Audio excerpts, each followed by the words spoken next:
My name is Elena Cartwell. I'm 72 years old, and on Christmas morning, my own daughter pushed me out of my own home. She screamed at me, "Get out. You're a burden to me." Her husband stood behind her smirking like he'd just won some sick game. But what neither of them knew was that the very next morning, their entire life would change forever. Before I continue with this story, please like this video, subscribe to the channel, and tell me in the comments which city you're watching from. I want to know I'm not alone in this world. You know, Christmas used to mean something to me. It used to be magical. When my husband Rogers was alive, we'd spend weeks preparing. He'd hang the lights outside while I baked cookies in the kitchen. The smell of cinnamon and pine would fill our home. We'd play Bing Crosby records and dance in the living room like two teenagers who'd just fallen in love, even though we'd been married for 43 years. 43 beautiful years. But Rogers died 3 years ago. Pancreatic cancer. It took him 6 months. 6 months from diagnosis to burial. I watched the strongest man I'd ever known waste away to nothing, and there wasn't a damn thing I could do about it. When he died, he took a piece of me with him. The house became so quiet. Too quiet. The silence would press against my ears until I thought I'd go mad. That's when my daughter Sarah called. Sweet, beautiful Sarah. Or at least, that's who I thought she was. She said, "Mom, you can't stay in that big house all alone. Come live with me and James. Just until you get back on your feet. Just until things get better." She made it sound so loving, so caring. Like she actually wanted her mother around. I should have known better. I should have seen the signs. But grief makes you stupid. Grief makes you desperate for any warmth, any connection to family. So I said yes. I sold my beautiful home in Riverside, the home Rogers and I had built together, the home where we'd raised Sarah, where every corner held a memory. I sold it and moved into what Sarah called the guest suite in her house. Except it wasn't her house. Not really. We'll get to that later. This Christmas was supposed to be special. My first real Christmas with my grandchildren since Rogers died. Emma is 8, and Michael is 6. Beautiful children. Innocent. They still believed in Santa Claus and magic and the goodness of people. I envied them that innocence. Christmas morning started off beautifully. I woke up early, like I always do.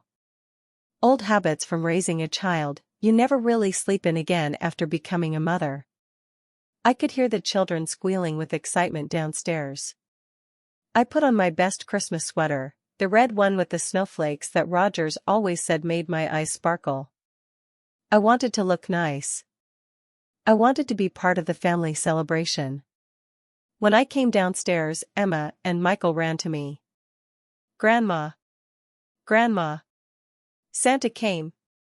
Look at all the presents!" Their little faces were glowing with joy. I hugged them tight, breathing in that sweet smell of children in the morning, a mix of sleep and candy canes and pure happiness. But then I noticed Sarah's face. She looked at me with this expression I'd never seen before. It wasn't love. It wasn't even tolerance. It was disgusting. Pure, cold disgust. Like I was some kind of roach that had crawled out from under the refrigerator. And James. Oh, James. My son-in-law stood there in his expensive pajamas, the ones I'd bought him last Christmas, by the way, with this smirk on his face. This knowing, cruel smirk that said he was in on some joke that I wasn't. The atmosphere felt wrong. The decorations were beautiful, the tree was lit up with hundreds of lights, garlands hung from every surface, the stockings I'd embroidered for everyone hung over the fireplace. But there was this tension in the air, thick and suffocating, like the calm before a tornado hits. Sarah kept avoiding my eyes. Every time I tried to catch her gaze, she'd look away. She'd whisper something to James, and he'd nod with that same twisted smile. The children didn't notice. They were too busy ripping open presents, shrieking with delight over every toy. I tried to help. That's all I was doing. Just trying to help. I went into the kitchen to start making my famous Christmas breakfast casserole, the one Sarah used to beg me for every year when she was little. The one with the hash browns and sausage and cheese that Rogers said could cure any hangover and fix any bad mood. But when I opened the refrigerator, Sarah appeared behind me like a ghost. "What are you doing?" she asked. Her voice was sharp, cutting. "I'm making breakfast, honey. The casserole. Remember? You always loved." "We don't need you to make breakfast," she interrupted. "James's mother is bringing brunch. We have plans." James's mother. Nancy. That woman had never liked me. She thought her precious son had married beneath him when he chose Sarah. And now Sarah was trying to impress her by what? Excluding her own mother on Christmas morning? "Oh," I said, trying to keep my voice steady. "I didn't know. When is she coming?" "At 11, Sarah said, not looking at me. "And Mom, about that. We need the guest room today. Nancy's sister is coming too, and we need somewhere for them to freshen up and rest." The guest room. My room. The place where I'd been living for 8 months. "Where will I go?" I asked. Sarah shrugged. Actually shrugged. "I don't know. Maybe take a walk? Go see a movie? We just need space today." The space. She needed space. From her own mother. On Christmas. Something inside me cracked right then. Just a small crack, like the first fracture in ice before the whole lake gives way. But I pushed it down. I smiled. I said, "Of course, honey. Whatever you need." I went back upstairs to my room, the guest room, and sat on the edge of the bed. My hands were shaking. I could hear Sarah downstairs, talking to James in that low, urgent voice. I couldn't make out the words, but I knew they were about me.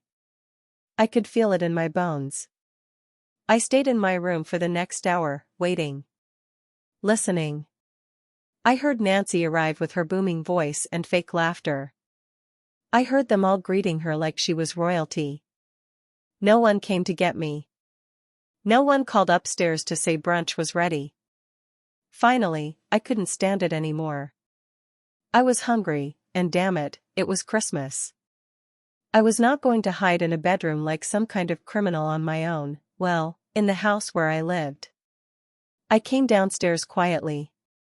The dining room table was set beautifully with china I'd never seen before. Everyone was seated: Sarah, James, Nancy, Nancy's sister whose name I can never remember, and the children.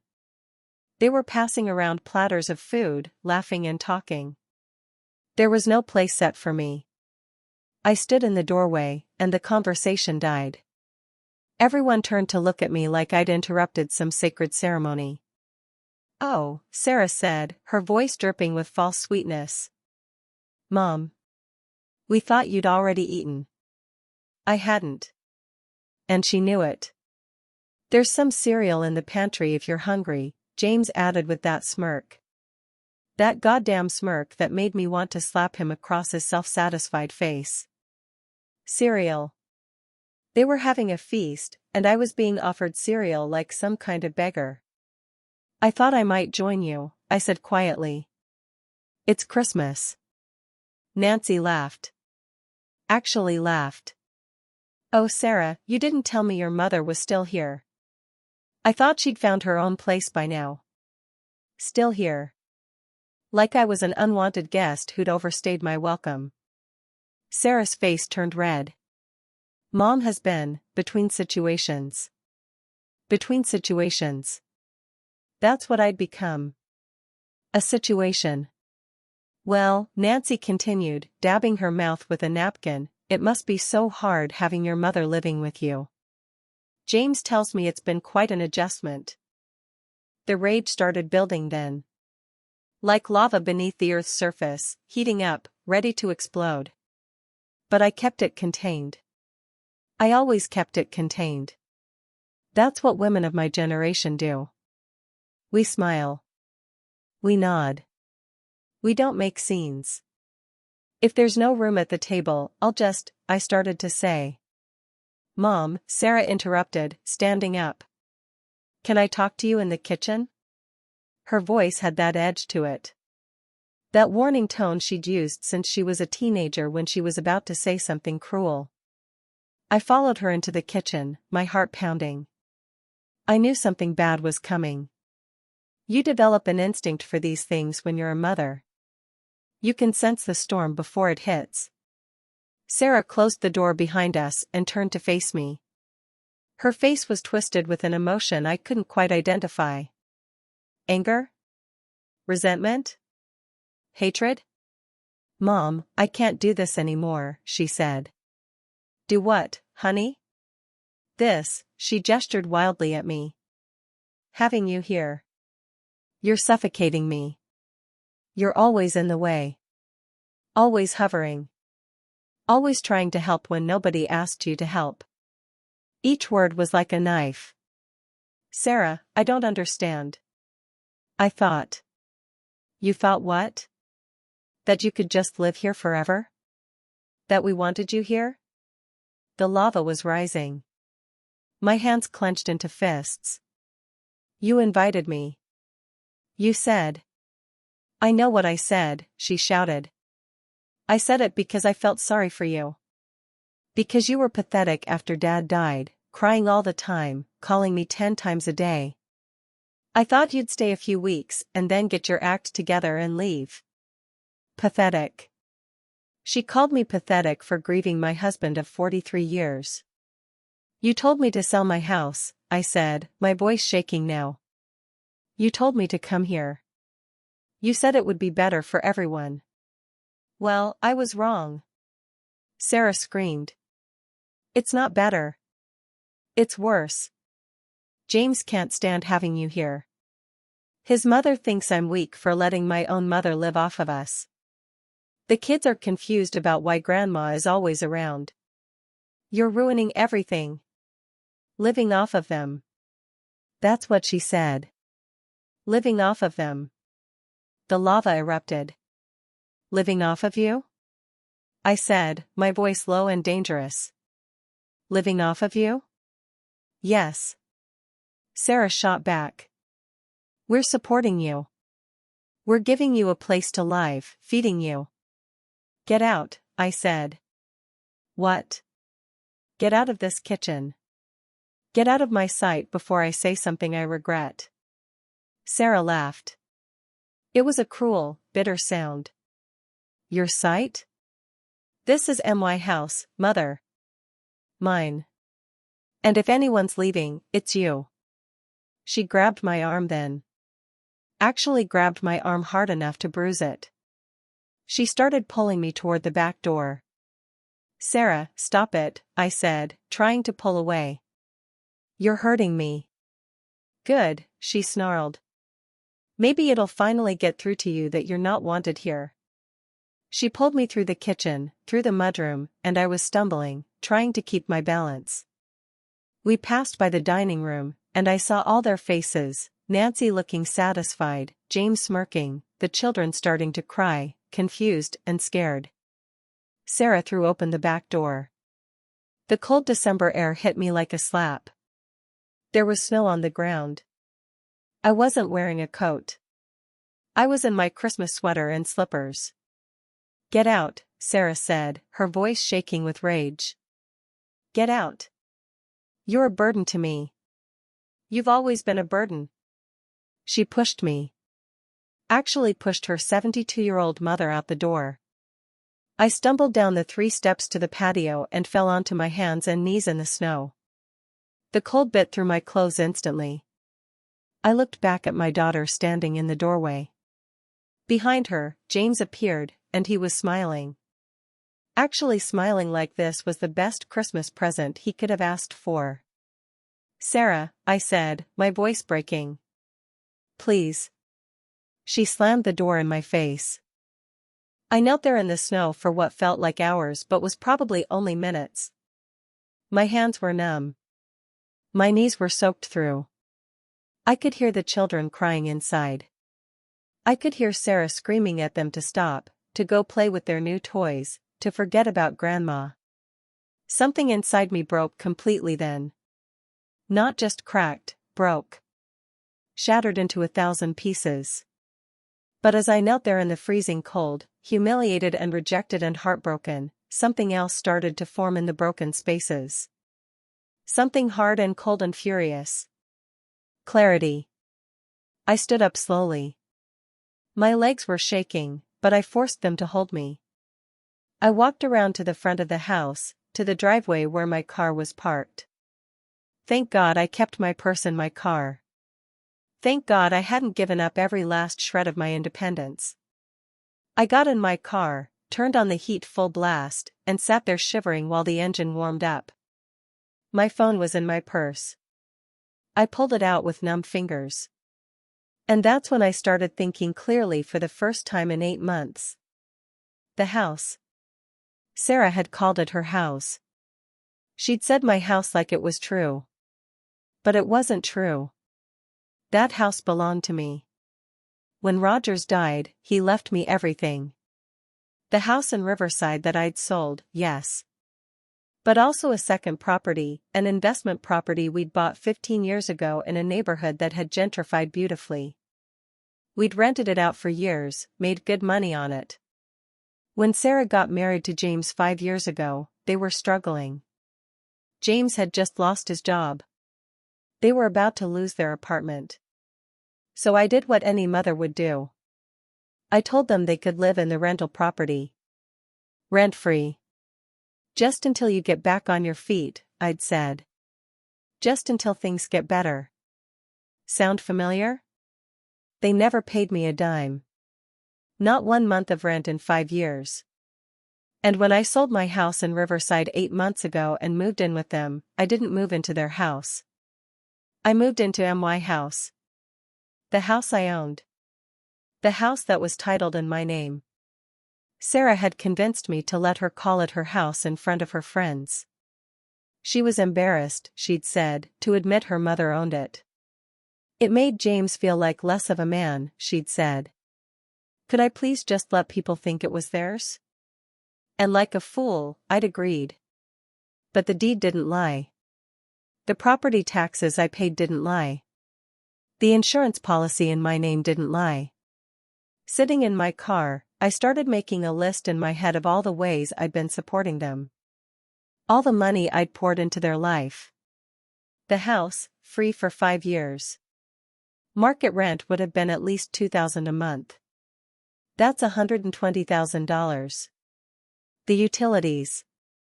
I'd been paying those too because James's job doesn't pay well enough yet. That was another $300 a month for 5 years. $18,000. Their car payments. Sarah had convinced me to co-sign on both vehicles. Then convinced me to just make the payments since things were tight. $800 a month combined for 4 years. $38,400.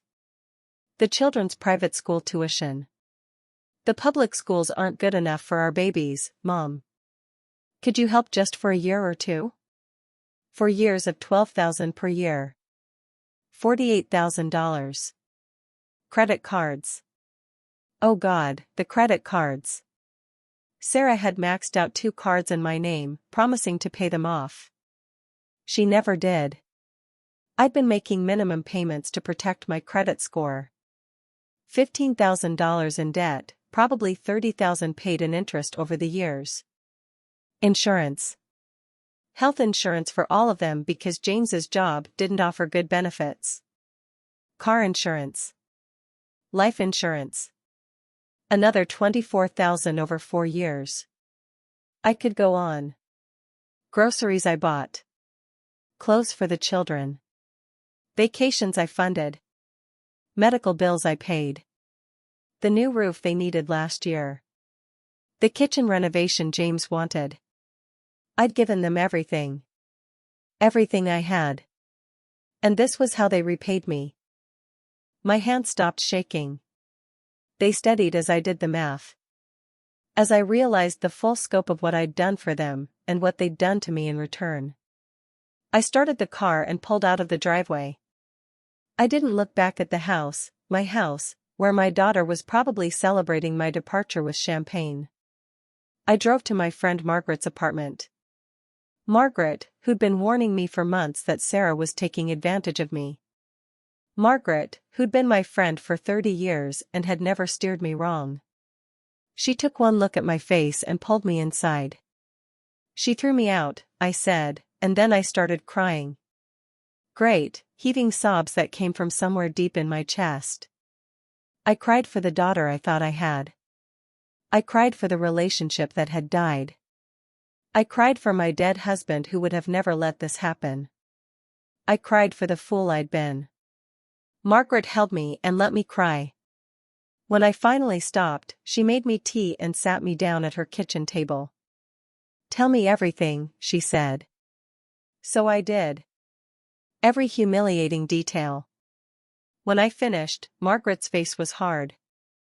What are you going to do? I don't know, I admitted. Yes, you do, Margaret said firmly. You know exactly what you're going to do. You're going to take back your life. You're going to stop being a victim. And you're going to teach your daughter a lesson she should have learned a long time ago. She was right. I did know what I had to do. It was Christmas Day, but my lawyer, David Morrison, had given me his personal cell phone number years ago. For emergencies, he'd said. This was an emergency. I called him. He answered on the third ring. Elena, he said, concerned in his voice. Is everything all right? No, I said. Everything is not all right. I need your help, and I need it now. I told him everything. He listened without interrupting. When I finished, he was quiet for a moment. I'm so sorry, Elena, he said finally. But I can help you. What do you want to do? Everything, I said. I want to do everything. I want them out of my house. I want to stop all financial support. I want them to understand what they've done. Can you do that? I can, he said. But Elena, are you sure? This is your daughter. Your grandchildren. The grandchildren will be fine, I said, my voice hard. They have parents who need to learn how to actually parent. And my daughter stopped being my daughter the moment she pushed me into the snow. I'm sure. All right, David said. Here's what we're going to do. We talked for 2 hours. David explained every step. Every legal action we'd take. Every financial change we'd make. It was all legal. It was all justified. And it was going to happen fast. First, the house. As the owner, I had every right to evict Sarah and James. Since they'd never had a lease and never paid rent, they were technically squatters with my permission. Removing that permission was simple. David would file for eviction first thing the day after Christmas. Given the circumstances and their lack of any legal claim to the property, we could have them out in 30 days, maybe less. Second, the money. I'd been paying for everything through various accounts and credit cards. David contacted his colleague who was a financial advisor. We'd freeze or close every account that Sarah had access to. Cancel every credit card in my name that she used. Stop every automatic payment I'd set up for their benefits. Third, the legal protections. David would draft new will documents removing Sarah as beneficiary and executor. He'd update my power of attorney. He'd make sure that legally, Sarah would never be able to make decisions on my behalf or inherit anything from me.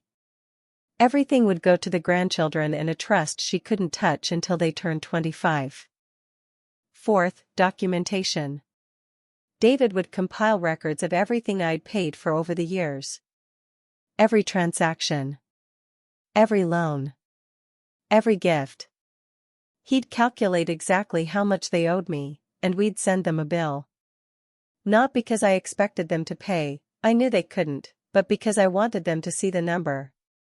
I wanted them to know exactly how much of a burden I'd been. When can we start? I asked. We start now, David said. I'm calling my paralegal. We're drafting the eviction notice tonight. Tomorrow morning, we will execute everything. That night, I stayed at Margaret's. I couldn't sleep. I kept thinking about Sarah and James, warm in my house, probably laughing about how they'd finally gotten rid of the old woman. I thought about my grandchildren, confused and upset.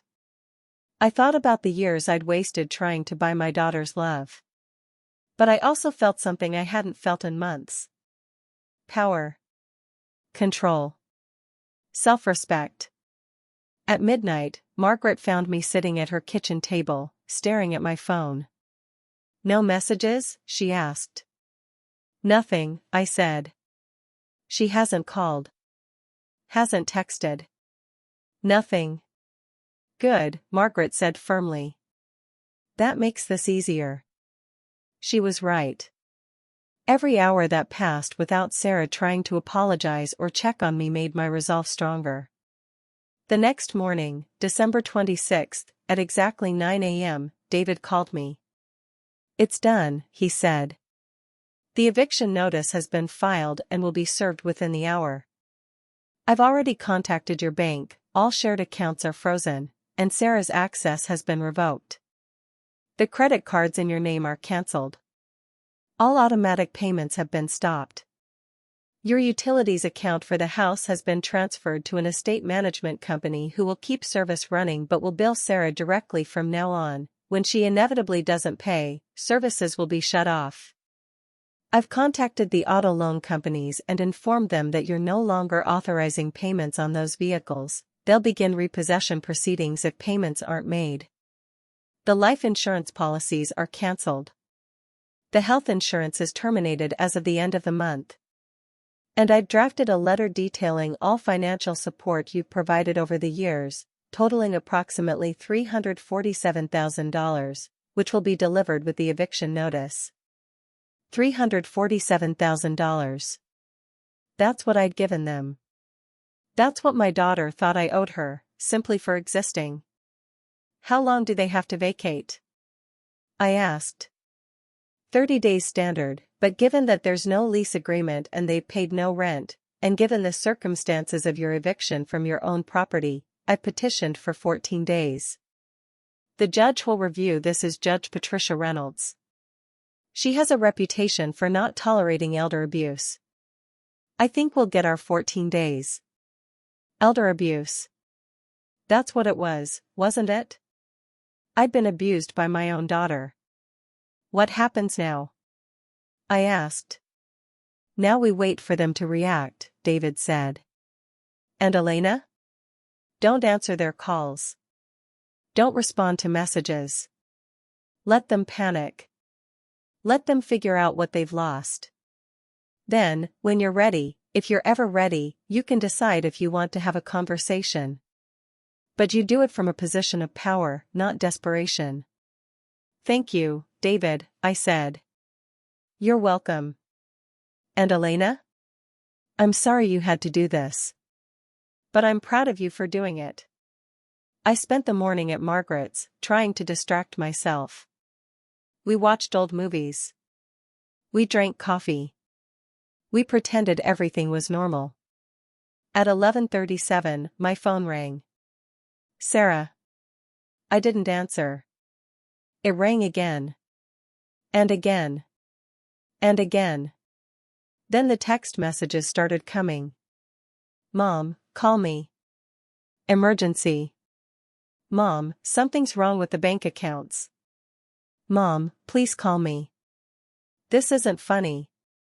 Mom, a man just came to the door with legal papers. What's going on? Mom, call me now. I turned off my phone. At 2 p.m., David called Margaret's landline. They know, he said. My office has received 6 calls from Sarah in the past 2 hours. She's hysterical. James has called 3 times.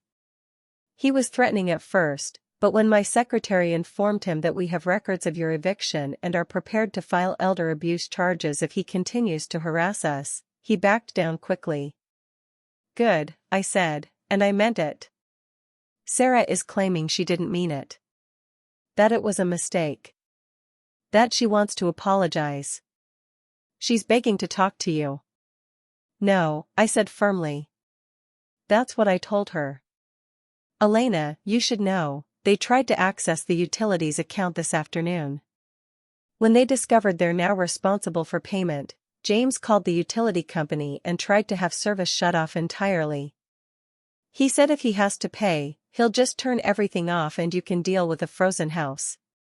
The utility company informed him that tampering with the property in that way during an eviction process is illegal and they'd documented his attempt. This man is showing his true colors very quickly. Of course James would try to destroy what he couldn't have. Of course he would. That evening, Margaret and I drove past the house. My house. The lights were off except for one room upstairs. I could see silhouettes moving behind the curtains. Frantic movements. Panicked energy. Good. The next morning, December 27th, I turned my phone back on. 83 missed calls. 62 text messages. 14 voicemails. I listened to one voicemail. Just one. It was from Sarah, recorded at 3 a.m. Mom, please. Please call me back. I made a mistake. A terrible mistake. The car company is taking our cars. The bank accounts are frozen. We have no money. None. I can't feed the children. I can't, her voice broke into sobs. Please, Mom. Please. I'm sorry. I'm so sorry. Just call me back. Please. I felt a twinge then. A small crack in my armor. She was my daughter. Those were my grandchildren. But then I remembered her face as she pushed me into the snow. I remembered James's smirk. I remembered being called a burden. I deleted the voicemail and turned the phone off again. David called me with updates throughout the week. On December 28th, the judge approved the 14-day eviction timeline. They have until January 9th to vacate. Sarah has hired a lawyer, a cheap one from the looks of it, who tried to argue that you'd created a verbal rental agreement by allowing them to live there so long. Judge Reynolds laughed at him. Literally laughed and said that free housing is a gift, not a contract, and that gifts can be revoked at any time. On December 29th, both vehicles have been repossessed. Sarah tried to hide James's truck at his brother's house, but the repo company found it. James's brother called our office to scream about it. We reminded him that we're simply ending our client's financial support, not committing any crime. He hung up. On December 30th, the utilities are still on because the estate management company is covering it temporarily to protect the property, but Sarah received a bill for $780 for 1 week of service. She called them crying, saying she couldn't pay. They told her services would be terminated on January 2nd if payment isn't received. On New Year's Eve, James's employer called our office. Apparently James listed you as an emergency contact. They wanted to know why he hadn't shown up for work in 3 days. I told them I couldn't speak to Mr. Porter's situation. My guess? He's too busy trying to solve his financial crisis to work. That job probably won't last long. On January 2nd, the utilities were shut off. I knew because David told me Sarah had called his office, hysterical, saying the children were cold and this was child abuse and she was calling CPS on me, her own mother. Let her call, I said. CPS will investigate and find that she's the parent responsible for housing and caring for her children, not the grandmother she abused and evicted from her own property. If anything, they'll question why she's still living in a house she's being evicted from instead of finding appropriate housing for her family. On January 3rd, Margaret's doorbell rang at 7 p.m. Margaret went to answer it while I stayed in the living room. I heard crying, sobbing, begging. "Please, Mrs. Margaret, please. Is my mom here? I need to talk to her. I need to see her. Please. Sarah." Margaret's voice was firm. "She doesn't want to see you. Please. Please, my children are cold. We have no heat. No electricity. I don't know what to do. I made a mistake. I know I made a mistake. Please let me apologize." Part of me, a small, dying part, wanted to go to the door. Wanted to fix it. Wanted to be the mother who saves the day. But the stronger part, the part that had been humiliated and broken, stayed seated. "Sarah," Margaret said, and her voice wasn't unkind, just honest. "You didn't make a mistake. You made a choice. You chose to abuse your mother. You chose to take advantage of her grief. You chose to steal from her financially. You chose to physically assault her and throw her into the snow on Christmas. Those weren't mistakes. Those were choices. And now you're facing the consequences of your choices. But my children. Your children are your responsibility. Not your mother's. Go to a shelter. Call James's family. Figure it out. But you don't get to come here and manipulate a woman you've been using for years. Please just let me see her. Let me talk to her." "No," Margaret said firmly. "Leave now, Sarah. Before I call the police for harassment." I heard footsteps running down the hallway. The door closing. Then silence. Margaret came back to the living room. I was crying quietly. "Did I do the right thing?" I asked. "Yes," Margaret said without hesitation. "You did the only thing you could do. She needs to learn. She needs to understand. And she can't do that if you keep rescuing her." On January 5th, my phone rang from a number I didn't recognize. I answered without thinking. "Grandma?" "Emma. My sweet Emma." My heart broke all over again. "Hi, sweetheart," I said, trying to keep my voice steady. "Grandma, where are you?" "Mommy said you left. She's crying all the time. Daddy keeps yelling. We had to go stay at Uncle Mark's house and I have to sleep on the floor and Mommy says it's all her fault and," she started crying. "Oh, honey," I said, tears streaming down my own face. "None of this is your fault, okay? Not one bit of it. This is between the grown-ups. But Mommy said she was mean to you. She said bad things. She said she hurt you. She did, baby. She hurt my feelings very badly. Are you coming back? I miss you. Michael misses you too. We miss our grandma." I closed my eyes. "I miss you both too. So much. But I can't come back right now. Your mommy and I need some time apart. Is it like when Mommy and Daddy fight and Daddy sleeps on the couch? Something like that. But they always make up. Will you and Mommy make up? Maybe, sweetie. Someday. But not right now. Can we still see you? Even if Mommy can't?" That stopped me. I hadn't thought about that. In my anger and hurt, I'd been so focused on punishing Sarah that I hadn't considered that I could maintain a relationship with the children separately. "Would you like that?" I asked. "Yes. Please, Grandma. We love you. I love you too, sweetheart. So much. Tell you what, let me talk to Uncle Mark and see if we can arrange for me to take you and Michael out for ice cream or something. Would you like that?" "Yes, Her voice was so hopeful it hurt.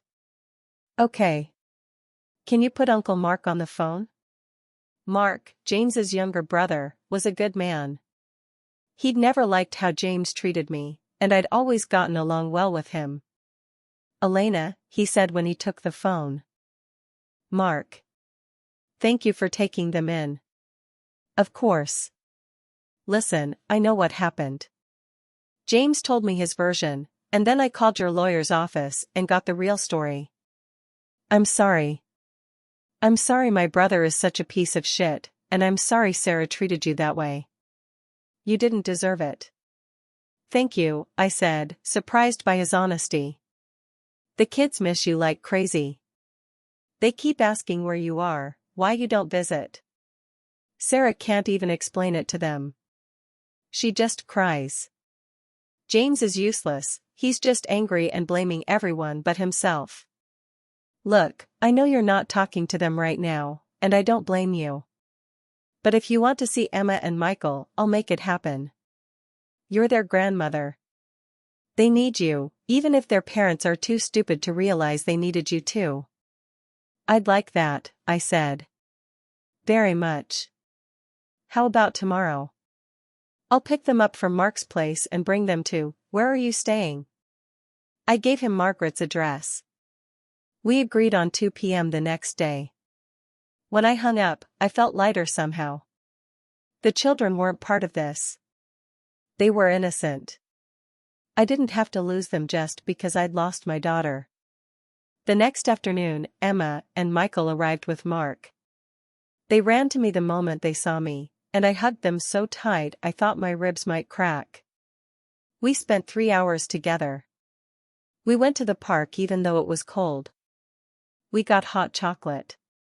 We talked about school and friends and everything except their parents. When it was time to go, Emma hugged me and whispered, I'm glad you're okay, Grandma. Mommy said she was worried something bad happened to you. I'm fine, sweetheart, I assured her. And we'll see each other again soon, okay? Uncle Mark is going to help us set up regular visits. Promise? I promise. After they left, I felt both better and worse. Better because I'd seen them and knew they were okay. Worse because I missed being part of their daily lives.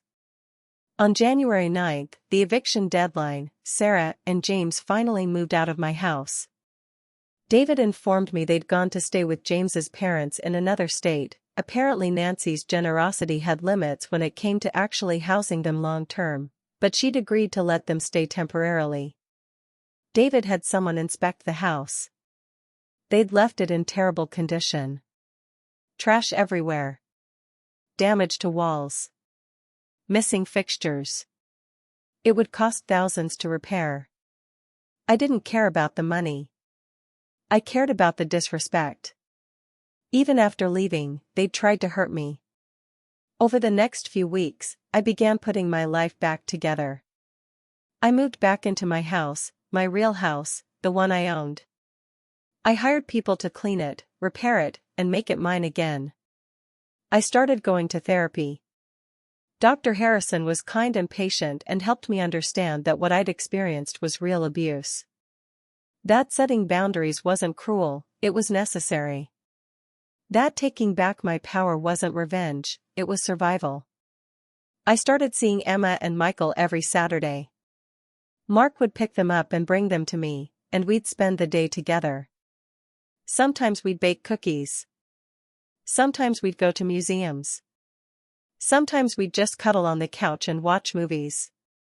They never asked about their parents' situation, and I never brought it up. Through Mark, I heard updates. Sarah had gotten a job as a waitress. James was working construction. They were barely making ends meet. They'd had to take the children out of private school. They fought constantly. James's parents were tired of having them there and had given them until March to find their own place. Part of me felt satisfied. They were learning what it meant to struggle, to sacrifice, to work for what you have. But part of me just felt sad. Sad for what we'd lost. Sad for the relationship we'd never have. In late February, Margaret's doorbell rang again. This time, I answered it. Sarah stood there, and I almost didn't recognize her. She'd lost weight. She looked exhausted. There were dark circles under her eyes. Her hair was pulled back in a messy ponytail. She was wearing clothes I recognized from years ago. She couldn't afford new ones. "Mom," she said, and her voice cracked. We stared at each other for a long moment. "Can I come in?" she asked. I stepped aside and let her enter. We sat in Margaret's living room. Margaret had discreetly disappeared into her bedroom. Sarah twisted her hands in her lap, not looking at me. "I'm sorry," she finally said. "I'm so sorry. I've been trying to figure out what to say, how to explain, but there's no explanation that makes it okay. What I did to you was unforgivable." I didn't say anything. I just waited. "I was awful," she continued, tears streaming down her face. "I was entitled and cruel, and I took advantage of you. You gave me everything, and I treated you like garbage. You lost Dad, and instead of being there for you, I used your grief to manipulate you. I let James convince me that you were a burden when the truth is," her voice broke completely. "The truth is I was the burden. Me. I was the one taking and never giving back." "Why?" I asked quietly. "Why did you treat me that way?" Sarah wiped her eyes. "Because it was easy. Because you let me. Because I'd gotten so used to you fixing everything that I started to resent you for it. Isn't that sick? I resented you for being too generous. James kept saying you were trying to control us with money, that you were making him feel like less of a man, and I believed him instead of standing up for you. I chose him over you, over and over again, until I'd convinced myself that you were the problem." "And now?" I asked. "Now I know the truth. James is," she stopped, choosing her words carefully. "James isn't the man I thought he was. Without your money, without your support, he's shown who he really is. He blames me for everything. He says if I'd just kept my mouth shut on Christmas, we'd still have everything. He doesn't care that I pushed my own mother into the snow. He only cares that there are consequences." "Are you leaving him?" I asked. "I don't know," Sarah admitted. "He's the father of my children. But I don't know if I love him anymore. I don't know if I ever really loved him, or if I just loved what you provided for us." We sat in silence for a while. "I don't expect you to forgive me," Sarah said finally. "I don't expect you to ever want to see me again. I just needed you to know that I understand what I did. I understand what I destroyed. And I'm sorry. I'm so incredibly sorry." "I've been seeing Emma and Michael," I said. "I know. Mark told me. Thank you for that. Thank you for not punishing them for what I did. They're innocent in all this. They miss you. They ask about you every day. They want to know when we can all be together again." Sarah looked up at me then, and her eyes were devastated. "I don't know what to tell them." "Tell them the truth," I said. "Tell them that you hurt me badly, and that I need time to heal. Tell them that Grandma still loves them, and that sometimes grown-ups need space from each other. Tell them that love doesn't mean accepting abuse, and that I'm teaching you, and them, an important lesson about respect and consequences." "Will you ever forgive me?" Sarah asked. I thought about it. Really thought about it. "Maybe," I said honestly. "Someday. But not today. Not next week. Not next month. You broke something in me, Sarah. You took the grief I was drowning in and you used it against me. You made me feel worthless. You physically assaulted me. You called me a burden after I'd given you everything I had. That doesn't heal quickly." "I understand," Sarah whispered. "And if we ever rebuild a relationship, it will be different. There will be boundaries. You will support yourself. You will not ask me for money.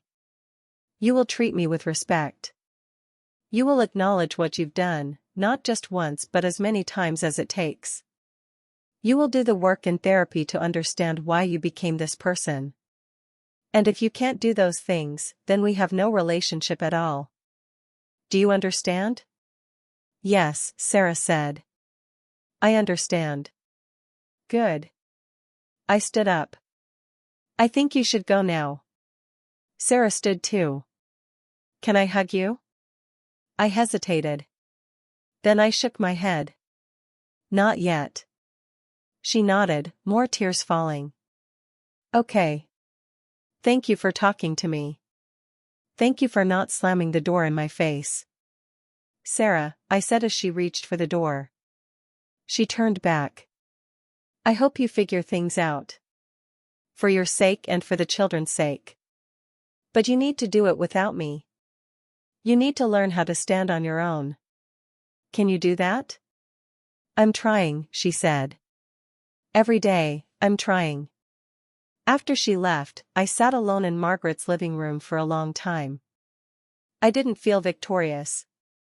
I didn't feel satisfied. I just felt tired. But I also felt something else. Something I hadn't felt in a very long time. I felt free. Over the following months, Sarah and I had occasional contact. Brief phone calls. Supervised visits with the grandchildren where she'd drop them off and leave. She was working hard, I could see that. She'd gotten a second job. She'd enrolled in community college classes. She'd started therapy. James, on the other hand, spiraled. He lost his job. He started drinking. Sarah finally left him in April, taking the children and moving into a small apartment with a roommate. It wasn't easy for her. It wasn't supposed to be. But she was doing it. She was learning. She was growing. In June, Sarah called me and asked if we could have coffee. Just the two of us. We met at a small cafe near my house. She looked healthier. Still tired, still struggling, but healthier.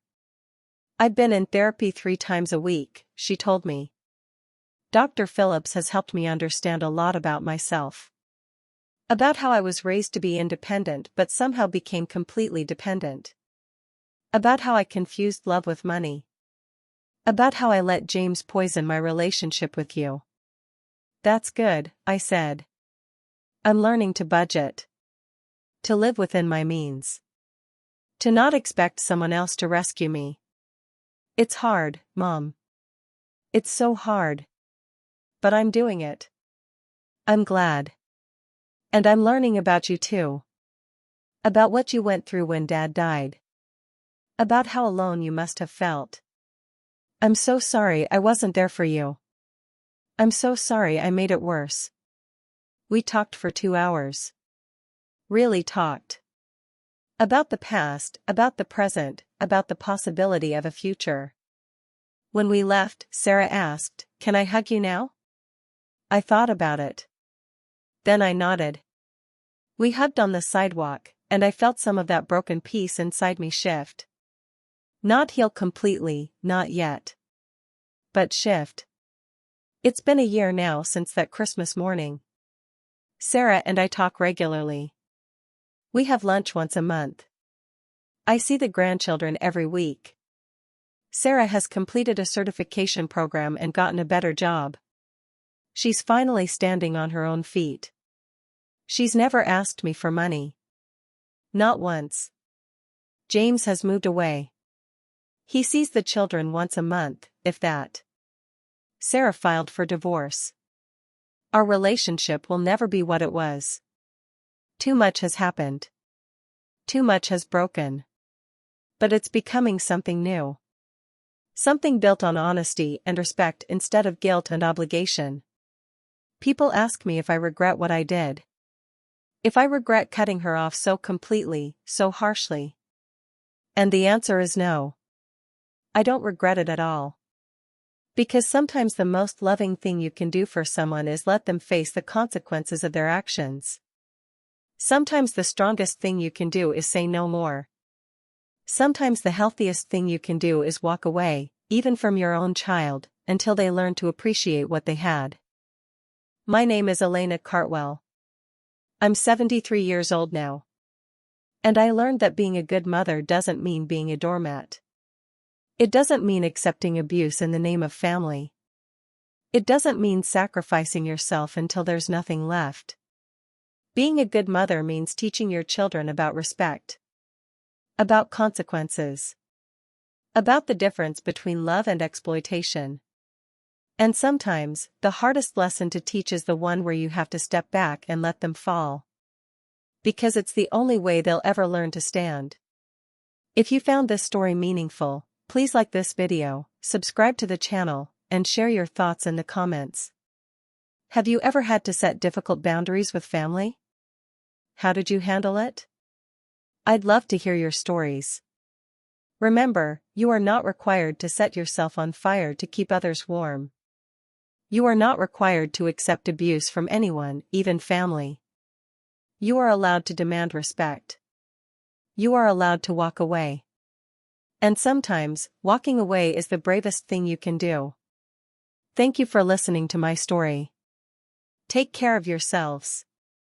And remember, you are never too old to take back your power.